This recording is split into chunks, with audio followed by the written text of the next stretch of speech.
Yes, my sports to the bone family. Here we go again, back at it with another video. Thank you all for tuning in. Hope everybody's doing okay. Hope you're all getting yourselves ready for match number 2. Yes, West Indies versus Australia. West Indies will be looking to level the series.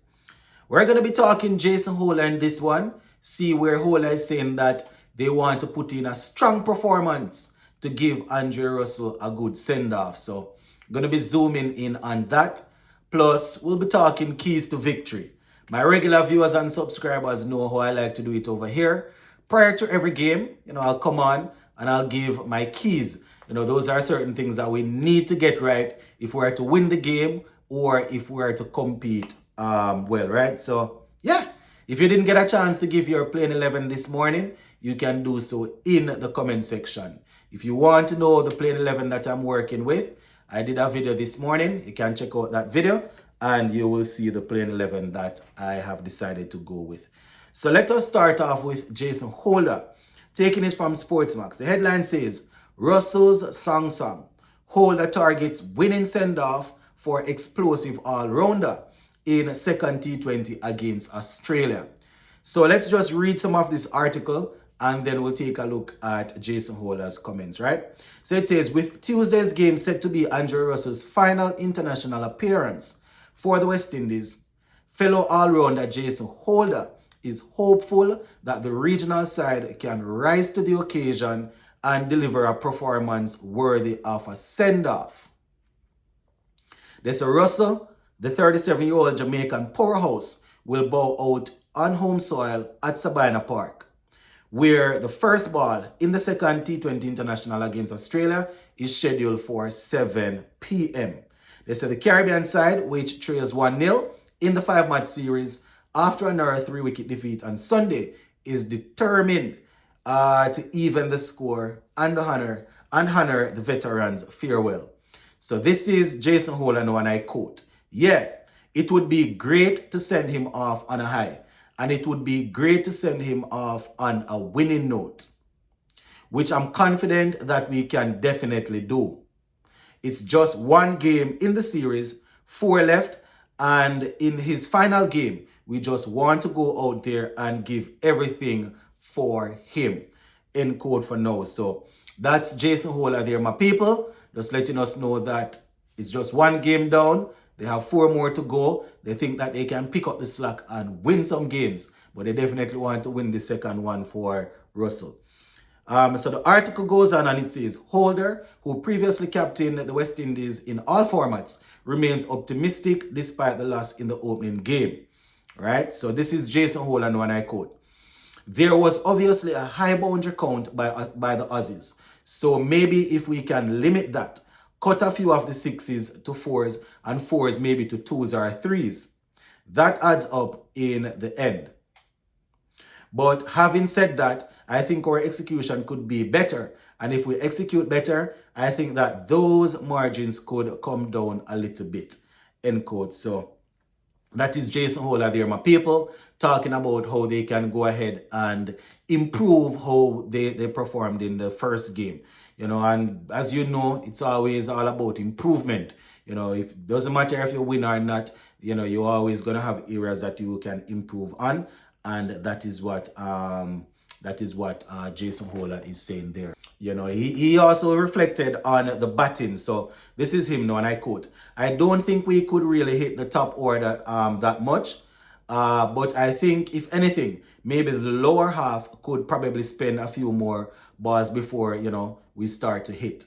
But I think the situation was one where we believed it was a 200-odd pitch, and guys thought that they had to come in and go hard.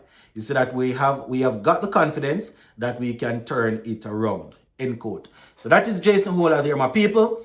As we identified on the live and the video prior to following the game, it was a good pitch. Outfield was good. Probably the guys that came in after the tone was already set just needed to basically work themselves in. So Holder is saying that the pitch was good and it looked like a 200 pitch. So people came in and just probably thought they had to go same time without really getting settled. So as Hola is saying, hopefully we can turn things around and get this one going. I didn't even remember to say at the beginning, we are going to be doing a watch along for the game.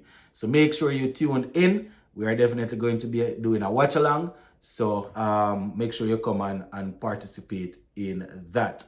All right. Just before we finish, keys to victory. Basically the same things that we have been saying. Go out there for a batting first, dominate the power play. I am okay with how things went in the first game. Come out at the power play. If we lose 1 wicket, no problem. It's a 20 over game. 6 overs down, you lose 1 wicket, not too bad. But you want to know that you would have scored some runs in the power play. A good 60 or so. And then the number 3 batsman would come in with whoever else is there as the opener and just look to take it from there. So control the power play, continue what we did in the first game, rotating the strike, trying to turn ones into twos, you understand, and if possible, twos into threes. When the bad balls come, we put them away. Just show that, we have the ability.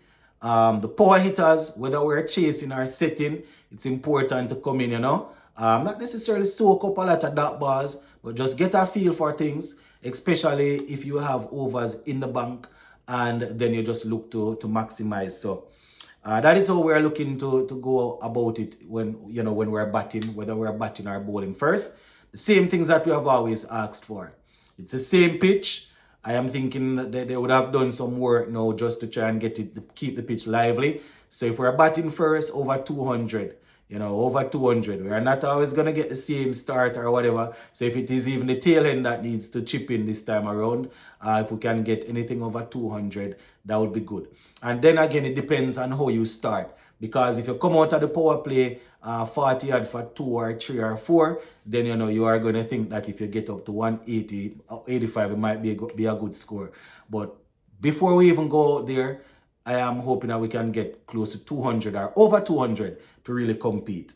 Bowling wise, we have to tighten things up. Whoever the bowlers that we are using, we have to tighten things up. Make sure that you identify where you are bowling or where you want to bowl and bowl there.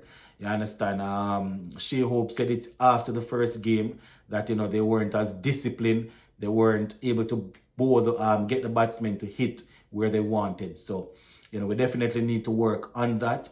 The fielding wasn't bad. The catching wasn't bad at all. They took some good catches, some balls that went high. I think Hola took one, Rutherford took one.